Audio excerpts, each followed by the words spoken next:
When people first see Hytale, their brain instantly tries to simplify it. Blocks? Creatures? Stylized visuals. They think, okay, this is Minecraft with RPG stuff. And that reaction is understandable, but is also misleading. Cause Hytale doesn't try to compete by adding more blocks, more mobs, or bigger worlds. Instead, it competes by changing how the world behaves. The real depth of Hytale is hidden in its mechanics. The systems you only notice once you start interacting with the world instead of just looking at it. So in this video, I want to slow things down and explain 11 core mechanics. Clearly, with simple examples and without assuming you already know how the game works. If you understand these systems, Hytale stops looking like a Minecraft clone and starts feeling like a completely different sandbox philosophy. Number 1. Blocks are not just terrain, they are systems. Let's start with the foundation of any voxel game.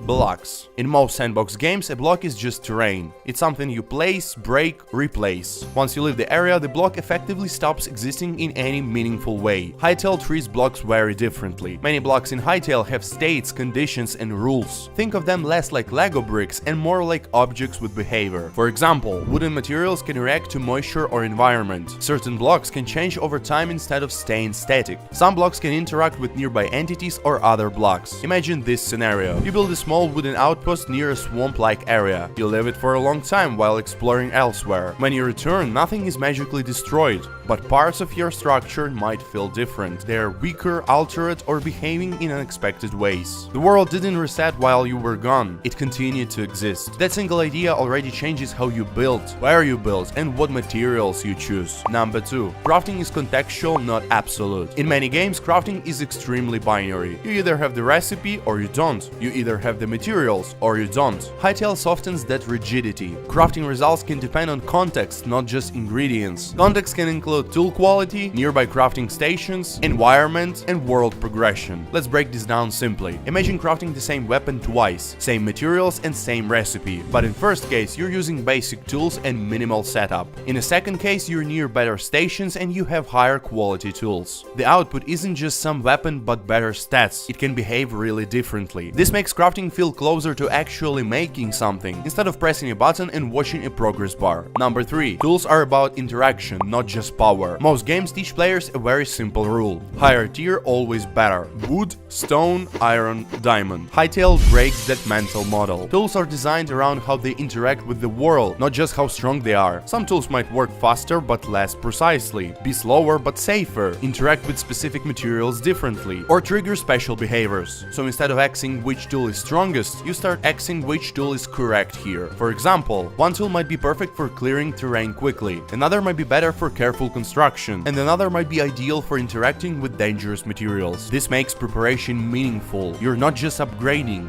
you're choosing. Number 4. Combat is built around positioning and commitment. At first glance, Hytale combat looks smooth and animated, but that smoothness isn't just visual polish, it's mechanical. Combat in Hytale is directional and timing based. Attacks have arcs, facing requirements, and commitment windows. If you swing a weapon, you commit to that action, you can instantly cancel it, and you have recovery time. This creates a very different combat mindset. You don't spam attacks, you position yourself, you read the enemy. Attacking from the side or back matters. Being careless matters. This makes even weaker enemies dangerous if you underestimate them. Number 5. Animations are gameplay rules. This is one of the most important ideas to understand. In Hytale, animations are not decoration. They define gameplay rules. Animations control when damage happens, when you're vulnerable, when you can move and when you cannot. For example, starting an attack locks your movement briefly, finishing an attack has recovery frames, dodging too late can fail. This creates clarity. When you get hit, it's usually obvious why: bad timing, pure positioning, or overcommitment. The game doesn't hide behind invisible dice rolls. Number 6. Enemy AI thinks in intentions, not scripts. Most sandbox enemies behave like machines. If they see you, they attack. If they lose you, they reset. Hytale enemies operate on intent states. They can investigate sounds, defend territory, hesitate, retreat, and even call for help. Imagine walking near a hostile camp. Instead of instant combat, enemies notice movement, reposition, observe, and prepare. You feel tension before combat even starts. Sometimes the smartest option is not to fight but to leave. Number 7. Sound is a hidden core mechanic. Hytale has no visible stealth meta, but stealth exists. Sound affects enemy awareness, investigation behavior, and escalation speed. Breaking blocks too loud?